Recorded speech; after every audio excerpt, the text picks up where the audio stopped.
चलिए हम एक दूसरे पैसेज को सोल्व करने का प्रयास करते हैं। Passage number 2।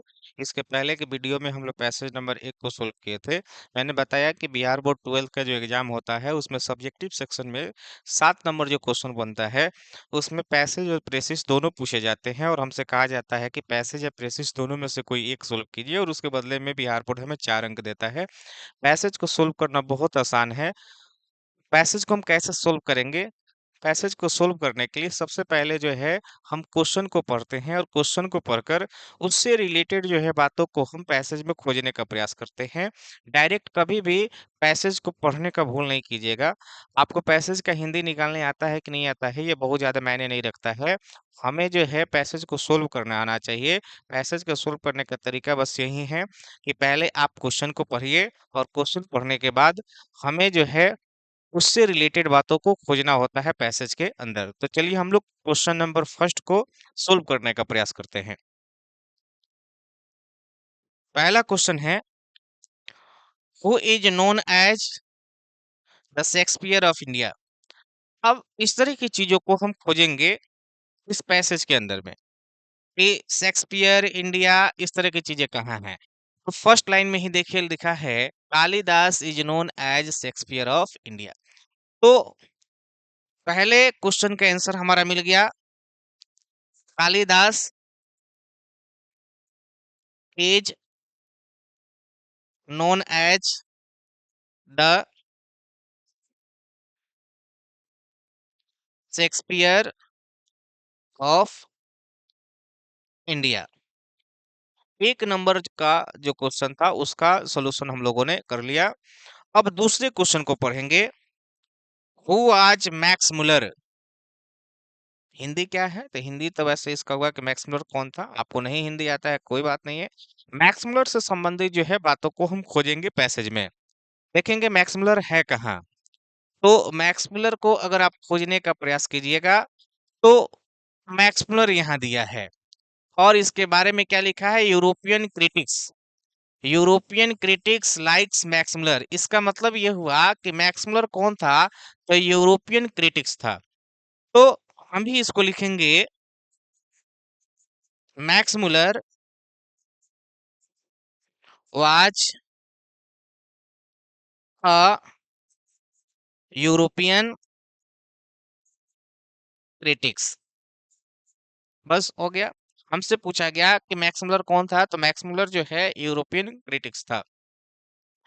अब है question number 3, who adorned the court of Vikramaditya. Vikramaditya की कोर्ट की शोभा को कौन बढ़ाता था या कोर्ट को सजाने का काम कौन करता था।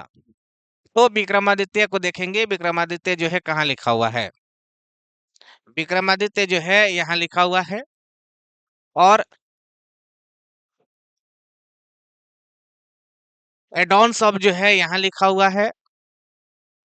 ही was at the head of the celebrated 9 gems. ओ, ही शब्द जो आया है हम देखेंगे सबसे पहले यहाँ कालिदास है और कालिदास के बाद जो है उन्हीं के लिए हिज प्रोनाउन आया है और उन्हीं के लिए जो है ही प्रोनाउन आया हुआ है।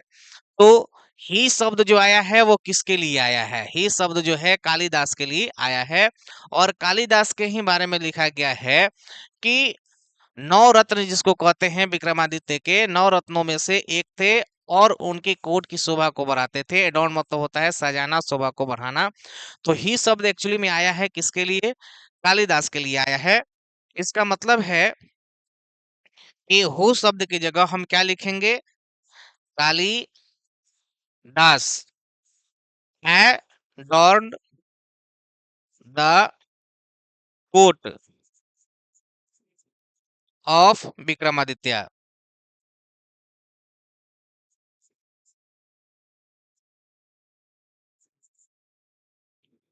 लास्ट क्वेश्चन है, लास्ट क्वेश्चन में दिया है make the sentence with the words independent and century. 2 शब्द दिए हुए हैं और दोनों शब्दों से जो है हमें सेंटेंस बनाना है। बचपन में भी जो है आप सेंटेंस बनाए होंगे शब्दों से। तो एक पहला दिया हुआ है इंडिपेंडेंट। इंडिपेंडेंस से एक सेंटेंस बनाना है और साथ ही साथ जो है एक सेंचुरी शब्द से सेंटेंस बनाना है। तो सेंटेंस मैं यहाँ बना देता हूँ, आप आसानी से बना सकते हैं। India is an independent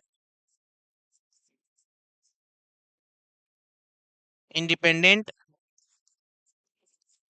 country. Bharat एक स्वतंत्र देश है। इंडिपेंडेंस से हमारा सेंटेंस बन गया। दूसरा कहा है कि सेंचुरी से बनाइए। सेंचुरी से we are living in 21st century. Century शब्द यहाँ है। हम लोग जो है 21st का मतलब हुआ 21st का मतलब हुआ 21वीं, सेंचुरी मतलब शताब्दी। We are living in 21st century, यानी कि हम लोग जो है 21वीं शताब्दी में रह रहे हैं। इस तरह से आपने देखा कि हम लोग दो पैसेज को बिना पैसेज का हिंदी निकाले आसानी से जो है उसके चारों क्वेश्चन को हम लोगों ने सोल्व कर लिया है। आप भी जो है इसी तरह से सोल्व करेंगे और बिहार बोर्ड जो है इसके लिए आपको 4 नंबर देता है। आई